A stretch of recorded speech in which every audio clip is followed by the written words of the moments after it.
Oh my gosh. Isiah, what are your thoughts on the PS5 Pro? I don't know, man. Listen, I saw. All right, man. The PS5 Pro, man. It is. If you already have a PS5, a base level PS5, I don't care if it's slim or thick. You know what I'm saying? It's not worth it. It's really not worth it. There is a difference, okay? There is a graphical difference in terms of the visuals of the games and stuff. But at the same time, on the same token, you're playing the same games you've already played, okay? And the graphics difference is so slight. In the heat of the moment, if you're playing a competitive game, you're not gonna care. A competitive game, not a single player game where, you know, you're heavily invested into the story or something like that. A competitive multiplayer type game. There is no difference. Okay?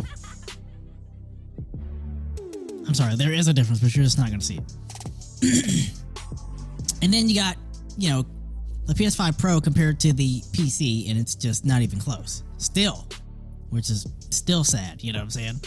So, $700 price tag for a PS5 Pro. Same games, slightly boosted graphics, slightly boosted frame rates. Listen, if you do not have a PS5, get it. If you don't want a PC or a laptop, get it. Outside of that, I just don't see any real reason to get it. I really don't. Maybe soon Sony will keep their promise and deliver 8K fidelity graphics or whatever, but again, I doubt that, because the PCs can't even do it, you know, maxed out and everything. So, just wait for the PS6, man. Just wait for the PS6, man. My gosh. Me, honestly, man, knowing how things are, because this gaming era has been very, very lackluster. These next-gen consoles have been lackluster. You know, Sony and Microsoft have been scheming on the low, you know what I'm saying? Giving us little nickel and dime changes.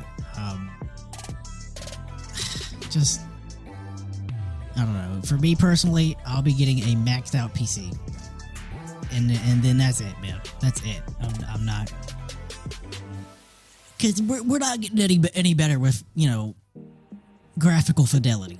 You know, I saw the Halo 5 running in Unreal Engine 5, man, and it looked good. Don't get me wrong, it looked good, but it's nothing that, you know, CGI can't render out. You know what I'm saying? And again, we still aren't to the point where, now we're close. Don't get me wrong, we're close, but we're still not at the point where cutscene graphics look like in-game graphics. Like, there is still a distinct difference. That's just my takeaway on it, man. And the game's got to be good, man. They got to be good. Like, Dragon Ball Sparking Zero, that is a game that has long-lasting value and great graphics no matter what you're going to be playing it on. Granted, that whatever system you can play it on is minimum specs, man. But that type of game has longevity. That type of game has value. These sports games come out every year. You know what I'm saying? These single-player games that aren't AAA titles, you'll be very, very lucky to find one that's actually worth the investment, man. $70, $60, $40 investment. Like Canna Bridge of Spirits, or whatever it was called, man, that was worth it. Small developer team put out a great game. That Star Wars game that we showed on the podcast, man, it had a nice demo.